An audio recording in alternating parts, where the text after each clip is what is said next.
겠습니다.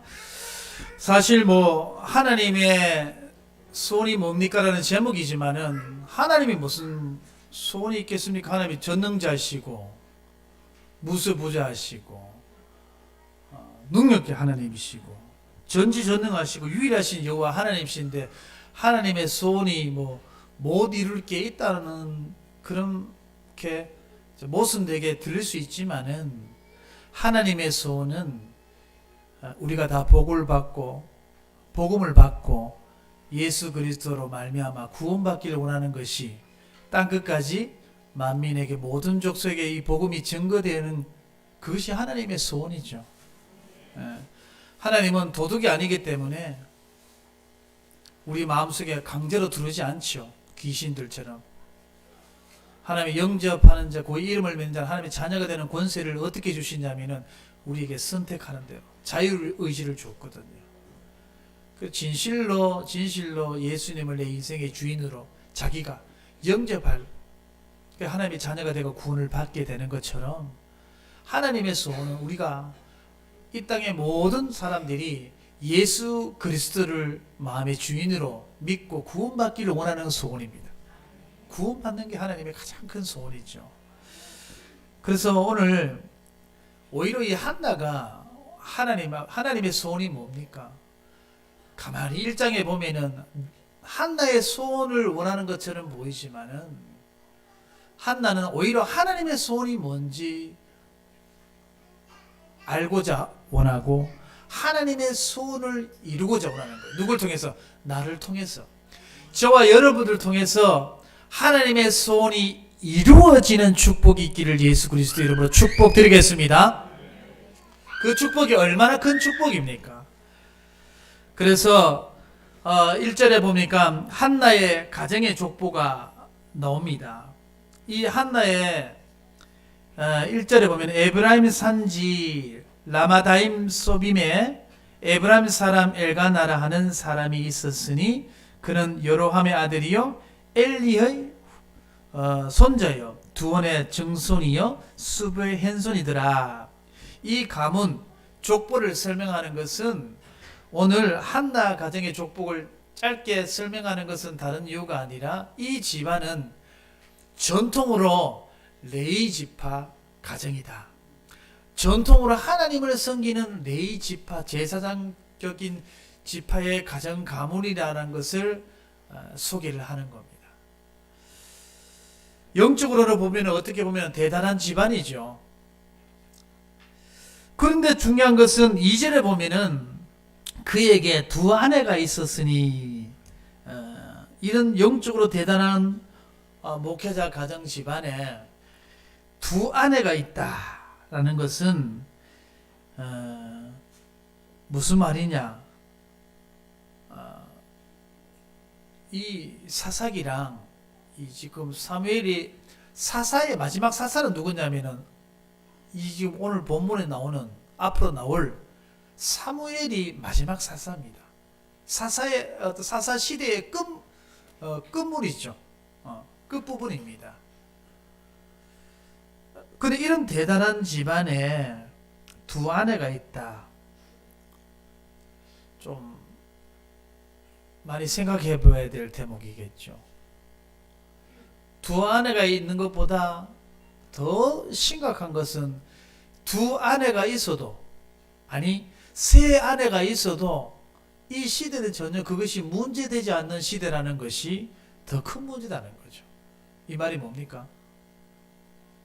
하나님은 원래 아담과 하와를 주셨습니다. 이 창조 원리에 어긋나는 일이죠. 누가요? 제사장이요. 선지자가요. 사사가요. 하나님의 나팔수가 되는 사람이 두 아내를 거둔다. 그리고 그 시대의 백성들은 그 두 아내 세 아내를 뒀어도 전혀 그것이 문제가 되지 않는 시대의 영적 어두운 시기라는 것을 다시 한 번 더 사무엘 1장을 통해서 우리에게 주는 메시지죠. 이런 암울한 시대에 하나님은 한 가정, 한 사람을 통해서 하나님의 뜻을 나타내고자 하는 거예요. 그리고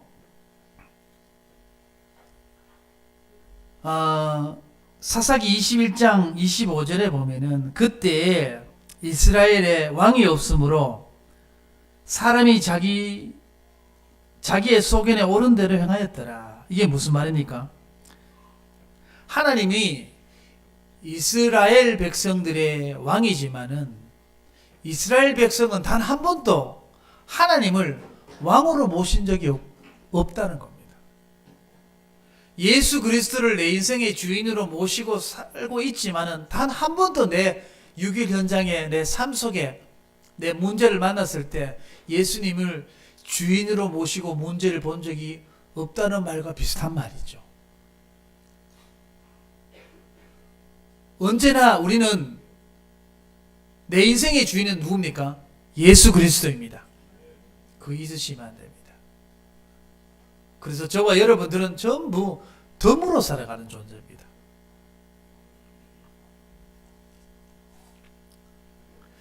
요걸 보고 사무엘상 1장 1절과 2절에 단 두 절만 보아도 지금 이 시대가 어떤 영적 상태의 시대인지를 우리는 금방 확인이 됩니다. 영적 불임 시대를 말하고 있는 거죠. 한나를 통해 가지고. 그 저와 여러분들은 우리는 영혼 구원하는 교회 그리고 성경적인 전도 회복하는 교회가 되기를 우리 같이 기도해 주시면 감사하겠습니다. 내년에 우리 말씀의 제목이 방향이 성경적인 전도운동 회복하는 한 해입니다. 그 해입니다.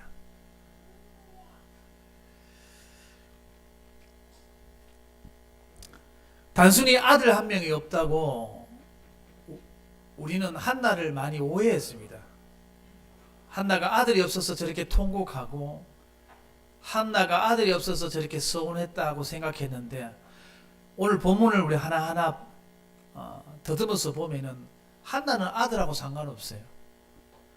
한나는 통곡한 것이 아들이 아니었어요. 우리는 지금까지 한나를 많이 오해를 했던 것 같더라고요. 우리 말씀을 통해서 하나하나 우리가 보도록 합시다. 오늘 2절에는 같이 한번 읽어볼까요? 그에게 두 아내가 있었으니 한 사람의 이름은 한나요 한사의 이름은 분인나라. 분인나에게는 자식이 있고 한나에게는 자식이 없었더라. 어떻게 보면은 자식이 있고 없고의 문제처럼 보이지만은 그거 아닙니다. 다 들어보시면 다 보시면. 자, 그래서 오늘 2절에 한나에게는 없고 분인나에게 있는 것이 뭘까요? 한나에게 없고 분인나에게 있는 것은 자식이죠. 한나는 없잖아요, 자식이. 근데 분인나에게는 자식이 있습니다. 근데 반대로 또 한나는 있어요. 분인나에게 없는 게 뭔지 압니까? 하나님의 언약이에요. 하나님의 중심된 삶입니다. 복음입니다. 하나님의 이 시대에 하나님이 원하는 소원이 뭔가? 하나님이 원하시는 소원이 누구한테 있었냐? 한나에게 있었습니다. 그래서 한나는 삶의 중심을 하나님께 두는 자입니다. 그래서 한나의 이름의 뜻은 은혜를 입은 자고 또 분인나 이름의 뜻은 불이 나게 하는 자. 불이 나게 하는 자. 그러니까 막 속을 끓게 하는 자. 신경질 나게 하는 자. 그 말이죠. 저와 여러분들에게 오는 문제와 고통은 단순히 내 개인의 문제라고만 하시면 안 됩니다.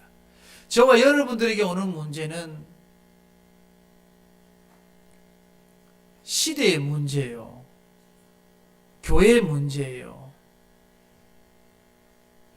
이 현장의 문제입니다. 그래서 이 고통에는 반드시 하나님의 뜻이 분명히 있습니다. 그래서 우리에게 오는 고통과 문제가 있으면은 우리는 감사해야 됩니다. 하나님은 문제 가지고 일하시기 때문에. 그래서 세상 사람들이 하는 감사와 다른 감사를 해야 된다는 거예요. 세상 사람들의 감사는 잘 되고 복 받고 수능 시험 잘 쳤고 못 쳤고 그걸로 복을 받고 감사하고 감사 안 하고. 그런데 우리는 반대입니다. 문제 오면 올수록 감사. 왜? 문제 가지고 일하시는 하나님, 문제를 통해서 하나님의 능력을 나타내시는 하나님. 오늘 감사주일이잖아요. 그래서 오늘 여러분과 저와 여러분들에게 있는 문제 때문에 말씀 놓치지 마시고 오늘 이 시간에 생각이 사단에게 뺏기지 마시기 바랍니다. 문제로 일하시니까 감사하시기 바랍니다. 그러면서 나를 돌아보는 거죠. 내가 갱신할 것이 뭔지, 내가 볼 것이 뭔지. 저는 그것은 체질되어 있습니다. 항상 문제가 오면은 하나님의 뜻이 뭡니까? 내가 받아야 될 메시지가 뭡니까? 그러니까 전부 다 하나님의 음성으로 들립니다. 진심입니다. 더 좋은 거는 사단에게 안 속아요. 사단에게 속지 않더라고요, 제가.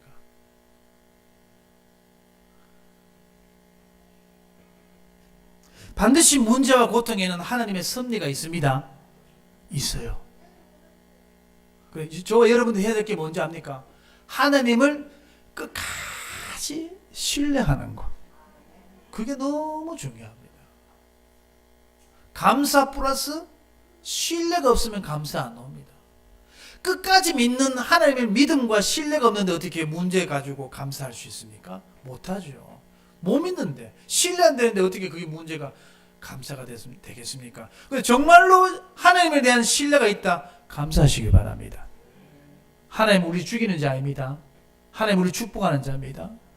하나님 우리를 회복시키게 하시는 분이십니다. 그래서 저와 여러분들에게 있는 이 고통은 하나님께 가지고 나오면 되는 거예요. 그러면 이 고통을, 문제를 하나님께 가지고 나오면은 이 시대와 역사의 고통을 치유하는 하나님의 통로로 사용하십니다. 이번 한 주간 여러분들이 가지고 있는 여러분들의 문제와 고통이 오히려 하나님 하는 일에,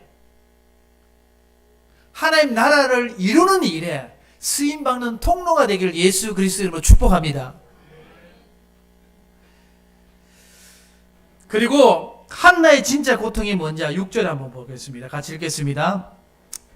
여호와께서 그에게 임신하지 못하게 하심으로 그의 적수인 브린나가 그를 심히 격분하게 하여 괴롭게 하니라. 이름대로 삽니다. 브린나가 격분하게 만들죠. 조금만 배려가 있으면은 그런 말을 안 할 건데, 조금만 한나의 마음을 이해한다면은 이 브린나가 그런 말을 하지 않을 건데. 참 브린나의 어떤 영적 상태를 그대로 알 수가 있는 대목이죠. 근데 그 근동 지방에서는 사실 이 시대는 특별히 집안에 자녀가 없다 하면은 어떻게 얘기하냐면 저주받은 사람이다. 하나님께 직접적으로 저주받은 사람들이다. 하나님께 버림받은 자다. 하나님이 그와 함께하지 않는 자다. 라고 해석이 되어졌습니다. 그러면은 제가 지금 방금 말했습니다. 결국 한나의 고통은 이거예요. 자식이 없는 게 고통스러운 게 아니고, 나는 하나님이 중심인데, 하나님의 언약을 내가 갖고 사는데 내가 하나님께 버림받았단 말이냐. 자식은 둘째 주고 주변의 모든 사람들이, 친척과 친지, 주변 사람들이 네가 저주받기 때문에 그런 거 아니냐, 네가 뭔 죄가 있기 때문에 그런 게 아니냐, 네가 정말 언약을 놓쳤기 때문에 그런 거 아니냐, 전부 그렇게 입을 대고 말을 하는데 그게 너무 억울한 거예요. 하나님, 내 그거 아니잖아요. 하나님, 내가 정말 복음 없습니까? 하나님, 내게 정말 언약이 없습니까? 이게 너무 안타까운 거예요. 너무너무 한이 되는 거예요.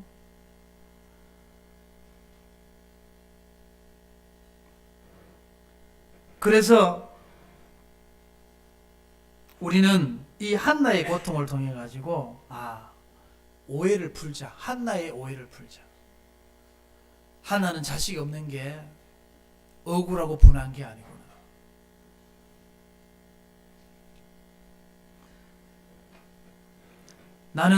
한나는 이렇습니다. 나는 정말 하나님께 이렇게 말하는 거예요. 하나님, 내가 정말 하나님 앞에 은혜를 못 받은 사람 맞습니까? 저렇게 주변에 있어서 저렇게 말하는 사람들처럼 내가 정말 하나님께 은혜를 못 받은 사람입니까? 주변에서 말하는 사람처럼 내가 정말 저주받은 사람입니까?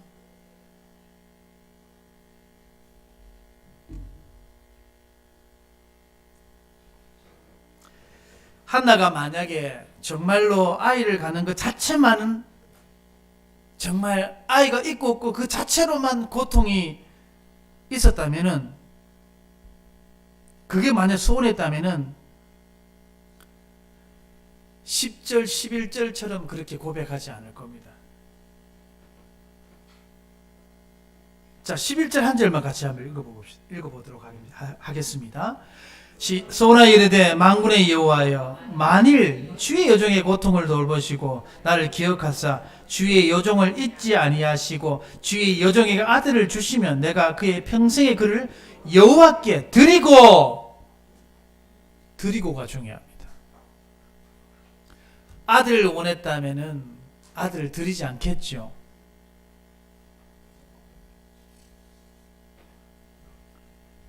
사랑하는 성도님, 내가 가장 원하는 아이를 얻었어요. 근데 가장 귀엽고 이쁠 때, 우리 교회 지금 아이들이 이쁘게 가장 이쁠 나이에 우리 누굽니까? 초아 저 보십시오. 가장 이쁠 때 아닙니까? 아이가 없었는데 아이가 얻었는데 초아처럼 가장 이쁠 나이 때라. 하연이처럼 가장 이쁠 때라. 가장 이쁠 때 들을 수 있습니까? 드린다니까요. 1년에 겨우 한 번 봐요. 저 떼고 바로 드려요. 가장 이쁠 때, 아장아장할 때. 어떻게 들을 수 있습니까? 분인애처럼 정말 아들을 원했다면 어떻게 들을 수가 있습니까? 1년에 겨우 한 번 볼까 말까인데. 주변에서 아이가 없다고 저주받았고 너는 하나님과 단절됐고 하나님이 너를 버렸다, 그 말이 더 고통스러운 겁니다. 오늘로서 우리 한나의 오해를 벗어버립시다.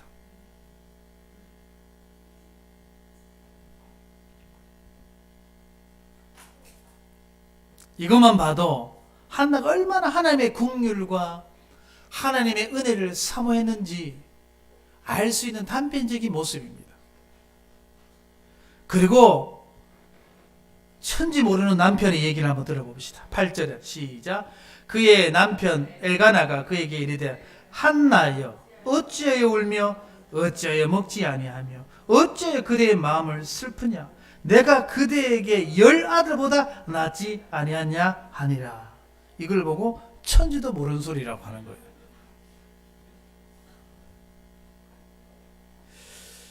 남편이 한나를 위로하는데 아들이 있고 없고의 위로하는 거예요. 근데 한나의 진짜 고통은 아들이 있고 없고가 아니고 내가 하나님과 단절됐대. 내가 언약이 없대. 내가 하나님께 저주받아서 아들이 없다는 거예요. 하나님, 내가 저주받은 거 아니라면 아들 주십시오. 하나님께 바치겠습니다.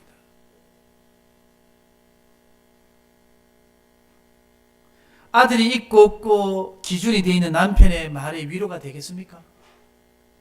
전혀 위로가 안 되죠. 한나는 남편의 사랑이 갈급했던 것이 아니라 하나님의 사랑에 갈급한 거예요. 하나님의 은혜에 갈급한 거예요. 남편의 사랑이 부족해서 우는 게 아니죠. 오늘 이 남편은, 엘가나는 남편의 사랑이 부족해서 한나가 우는 줄 아는데 아니죠. 우리도 마찬가지입니다. 아무리 남편, 아내, 자녀의 사랑으로도, 아내의 사랑으로도, 남편의 사랑으로도 채우지 못하는 우리 마음의 한 칸이 있다는 거예요. 그거는 오직 하나님으로만 채워진다는 거예요. 어쩐지 모르는 남편이 내가 10아들보다 낫지 않나 이런 말이 10아들보다 나은 남편이 어디 있습니까? 손 들어보십시오. 하나들이 낫지. 10아들보다 어쨌든 모르는 소리죠. 자, 그 빈자리를 채워줄 분은 누굽니까? 오직 예수 그리스도 아니면은 우리 마음에 비어있고 허한 이거는 이 마음은 못 채웁니다. 어떻게 채웁니까? 오직 예수 그리스도 아니면 우리 채울 수 없습니다. 아무리 가을날 풍성하고 봄날에 들에 산에 들에 꽃이 피었다 할지라도 꽃 봐도 우울증이 나옵니다. 봄날에 가을에 풍성한 가을을 봐도 허무함이 들어옵니다. 내 마음에 주님으로 예수 그리스도로 채워지지 않으면 그래 된다는 거죠.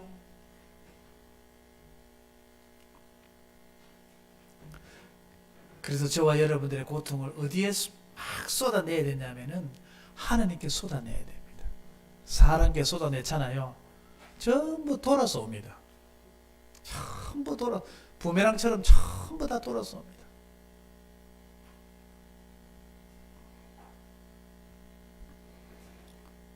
나중에 한나는 이런저런 말하지 않고 성전으로 올라가서 쏟아내죠.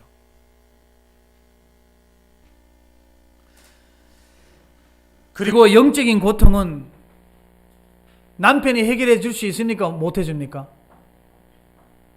남편 영적 상태도 힘든데 무슨 남편이 내 영적 상태를 치유해 줍니까? 신앙생활도 겨우 하는데 100% 도와줘야 될 사람들밖에 안 해도 마찬가지죠.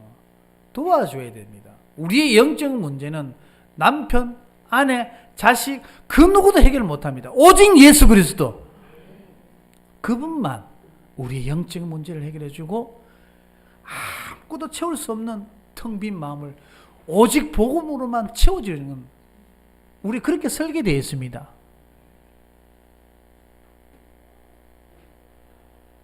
그래서 우리는 하나님께 가야 합니다. 하나님께 가야 해결되는 문제죠. 여기서 우리가 생각해야 될 것은 고난을 주시는 이유가 분명히 있다. 또 문제를 주시는 이유가 분명히 있다. 진짜 고난이 왔을 때 우리는 이렇게 해야 되는 거예요. 하나님, 내 소원이 이겁니다. 이거 아니고요. 하나님의 소원이 뭡니까? 내 문제 왔으면 하면 이 문제 해결해 주셔야 됩니다가 아니고, 하나님, 이 문제를 통해서 하나님의 소원이 뭡니까? 아니면 하나님의 뜻이 뭡니까? 하나님의 계획이 뭡니까? 자, 이게 올바른 질문이고 반드시 올바른 답이 옵니다. 오늘 한나가 그랬다는 거예요. 아들이 없어서 원망하고 분통했던 것이 아니라 이 아들이 없는 것을 통해서 하나님의 소원이 도대체 무엇입니까? 내 소원은 아들 하나 얻는 건데 하나님의 소원이 뭡니까?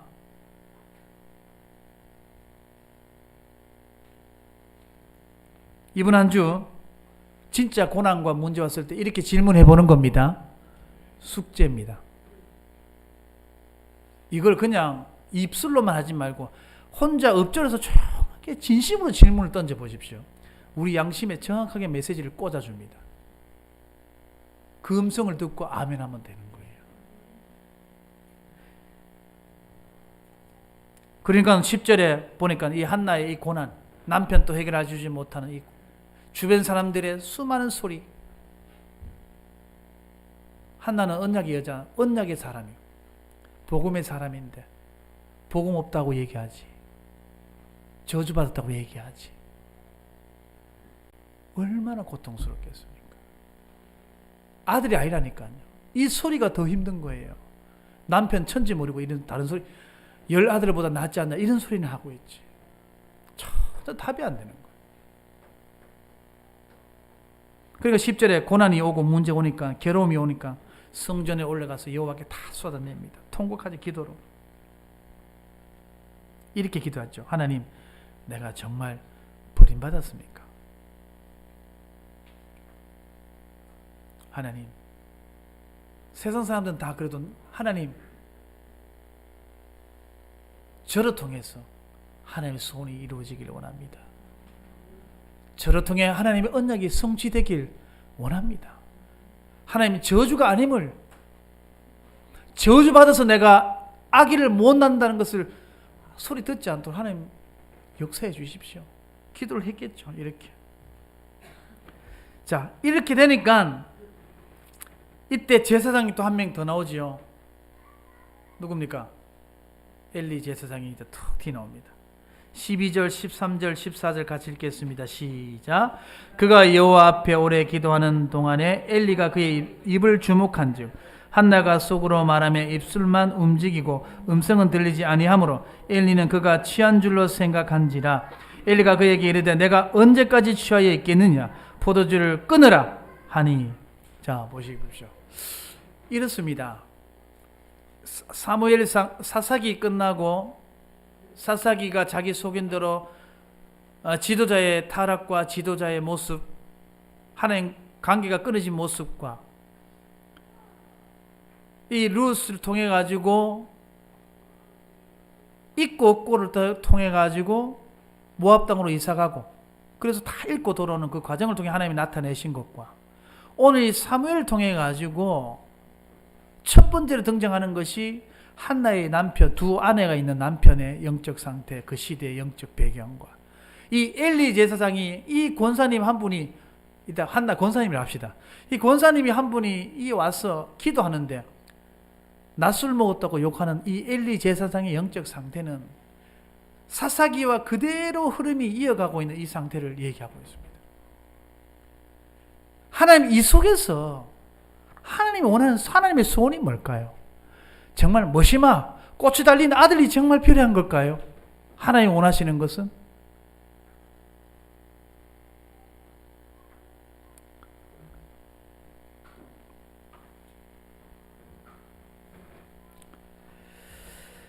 엘리 제사장의 영적 분별을 놓친 영적 상태를 말하고 있는 거고요.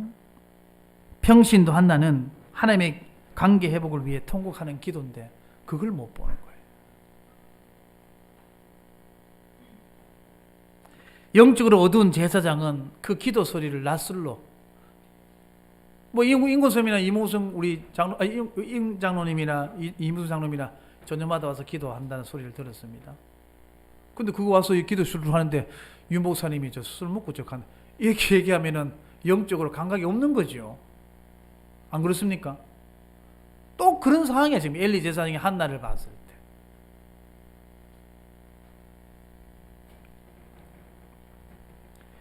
자, 이런 곳에서 누가 나오는지 압니까? 사무엘이 나옵니다.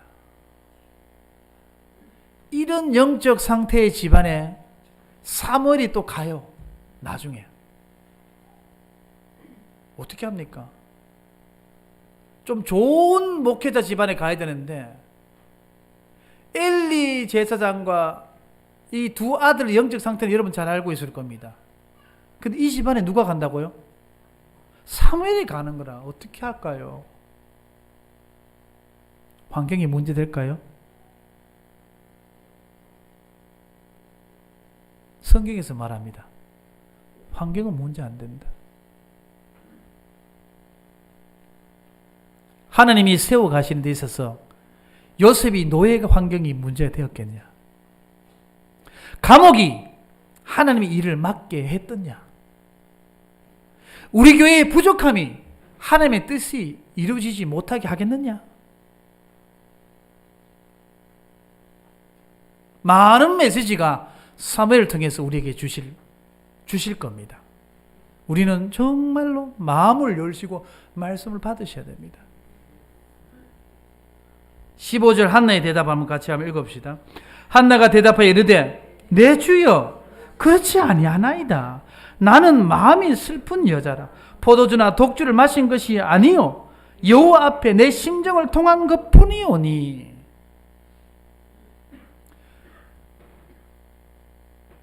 다 주변에서 사람들이 뭐라 하냐? 한나를 저주받고 하나님께 버림받았고 한나는 정말로 저주받은 여자라고 얘기하는데 한나는 그게 너무 억울한 거죠. 엘리 제사장까지 이렇게 하니까 정말 한나가 그런 사람입니까?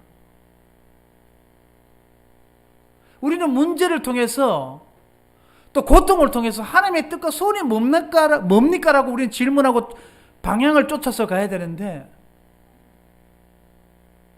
보여지는 환경을 통해서 결정내고 선택을 한다면은 한나를 욕했던 주변 사람들이랑 별 볼 일이 없는 거죠.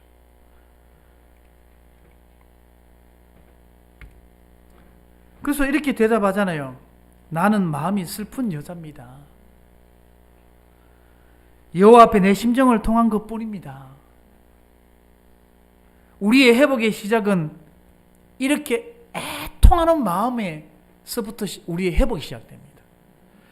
애통한 마음이 있으면은 교회도 회복하고, 내가 애통한 마음으로 기도하면은 반드시 그 애통한 마음으로 기도하는 자를 통해서 하나님이 일을 하시고 역사하십니다. 교회도 마찬가지입니다. 한 사람을 통해서, 이 애통한 마음을 가진 자를 통해서 일을 하신다는 거예요.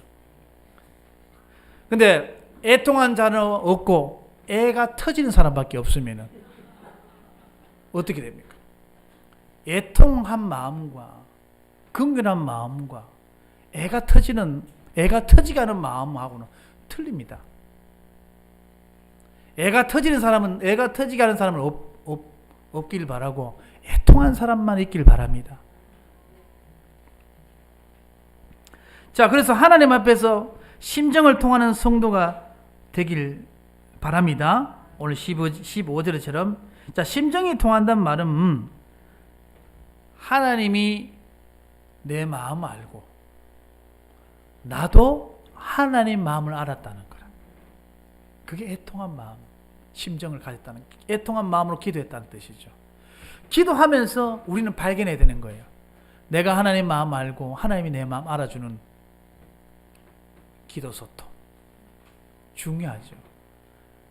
내 마음만 알아주기를 원하는 마음으로 기도만 다 쏟아놓고 가면은 하나님 머리 긁고 있다니까요. 이거 좀 뭐고.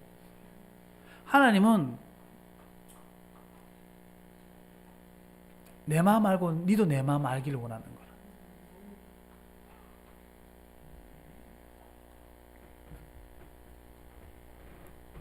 그래서 한나는 애통하면서 기도하면서 이걸 깨달은 거예요.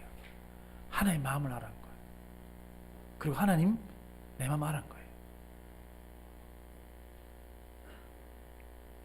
11절에 보니까 하나님의 심정을 통하는 기도를 했죠.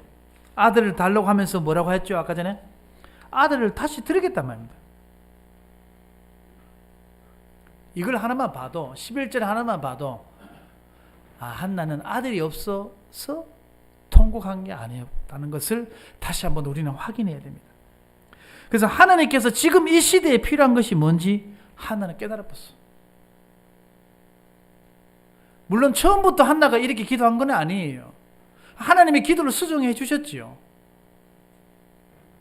10절에 보면은 한나가 마음이 괴로워서 여호와께 기도를 통곡했다고 말 나오죠. 이거는 그때는 기도 수정하기 전입니다. 하나님이 기도를 수정해 주기 전에 자기 애통하고 통곡하고 자기가 너무 분하고 막 여기서 너무 열받아가 기도하는 거죠. 이 지금 한나는. 근데 이걸 바꾸십니다. 하나님께서. 그거 아니다. 11절에 하나님이 기도 제목으로 수정해 주셨죠. 어떻게 해요?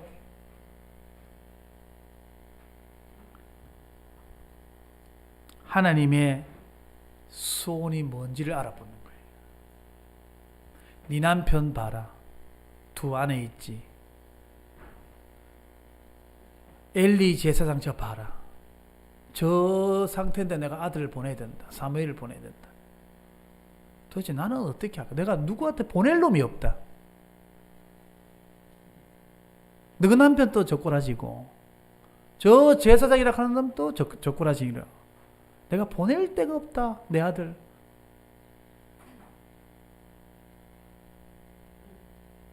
그래서 우리가 기도해서 응답받는 것도 있으나 말씀 흐름 속에서 저절로 이루어지는 응답이 더 많다는 겁니다. 그래서 한나의 소원이, 하나님의 소원이 한나를 통해서 이루어집니다. 저는 우리 하나되는 교회 모든 성도님들이 하나님의 소원이 여러분을 통해서 이루어지기를 예수 그리스도 이름으로 축복합니다. 하나님께서 한나와 이런 대화를 했을 겁니다. 한나야, 왜 통곡하고 있으니까 마음에 그런 말씀을 주셨을 거예요. 한나야, 아들 하나 없어도 네가 그렇게 슬프고 서럽고 애가 타지? 이런 마음이 서로 마음속에 기도하면서 눈물 흘리는 그 와중에 말이 오가고 했을 겁니다. 내 마음이 네 마음이다. 나도 나의 이 말과 이 언약과 이 복음이 나의 뜻을 정확하게 전달할 자가 없다. 네 남편 봐라. 엘리 제사장 봐라. 또 두 아들 한번 봐라.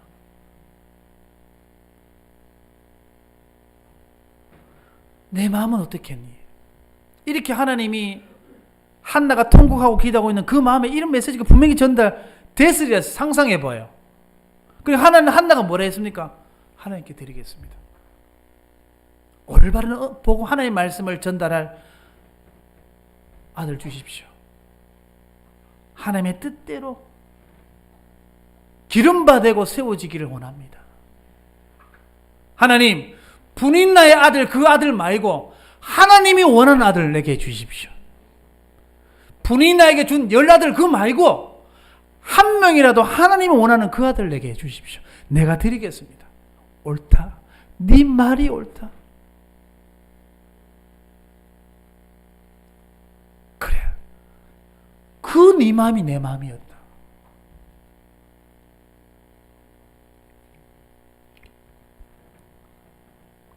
그래서 하나님과 한나의 기도가 드디어 통해보는 거예요. 하나님께서는 나의 작은 아픔을 통해서 하나님의 아픔을 알기를 원하시는 거예요. 우리 사랑하는 성도님, 지금 아픔이 있습니까? 지금 혹시 말할 수 없는 고통이 있습니까? 그거는 분명히 한 가지입니다. 내 마음이 그 마음이다. 하나님께서 그렇게 말씀하고 계십니다. 이 강단을 통해서. 지금 내 마음이 그 마음인데 어떻게 할래요? 분인나와 똑같은 아들을 원하나 니도? 분인나처럼 많이 얻은 것 그걸 니도 원하는 거냐? 있고 없고 그걸 원하는 거냐? 우리는 이렇게 고백했다. 하나님, 분인나가 가진 거 그거 말고 하나님 원하시는 거 제게 주십시오.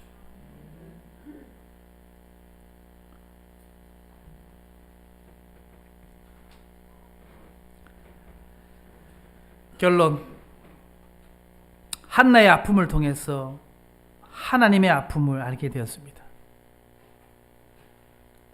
그래서 우리는 아픔을 해석을 이렇게 하는 거죠. 문제 해석을 이렇게 하는 거죠. 이 문제를 통해서 내가 아픈데 하나님께서는 아픔이 어떤 아픔이겠냐. 자, 그렇게 생각하다 보니까 내년 2022년 방향 메시지가 그렇게 잡혔어요. 제가 그렇게 기도하는 중에 하나님, 제가 선교를 잘못하고 있습니까? 제가 선교를 못하고 있습니까? 저는 제 나름대로 한다고 했는데 이게 전부 이상하게 됐네요. 하나님 원하시는 게 뭡니까? 바르게 하자는 메시지가 들리더라고요. 다 알도록 하자. 다 소통되어지도록 하자는 메시지 들리더라고요. 문제될 게 없는 거 하나도 문제될 게 없고, 하나님이 지금 이 시대 하나님께서 오는 교회가 많은데 이 교회가 하나님 원하시는 게 뭡니까? 우리 RTS 생아이가 내가 하나님이 정말 성경적인 전도 운동을 원하시겠네. 내년에는 모든 걸 전도로 풀자. 그러면은 이런 기도 제목이, 이런 음성이 들리더라고요. 보십시오. 하나님이 뜻을 찾아가면은 이렇게 얼마나 아름다운 이 기도 제목이 나오고 응답을 주시더라고요. 우리가 문제를 그렇게 풀지 않으면은, 그렇게 우리가 방향 맞춰 가지 않으면은 전부 우리는 분인나가 가진 거, 분인나가 있는 거, 그거 가지고 그거 얻으려고 계속 기도하는 거예요. 아니면 수능 점수 잘 나오기 위해서 기도하고. 그거 절간에서 하는 기도 아닙니까, 그거? 하나님, 이 수능을 통해 하나님의 소원이 뭡니까? 우리 아들, 우리 딸. 초점은 그래 방향 가야 되는 거죠. 거기서 역살이 나는 거죠. 수많은 수능을 보는 자들 중에 하나님의 소원과 뜻을 갈구하고 애통한 심정을 가진 수능 치는 자 한 명이 있다면 그 아이를 하나님 어떻게 하겠습니까?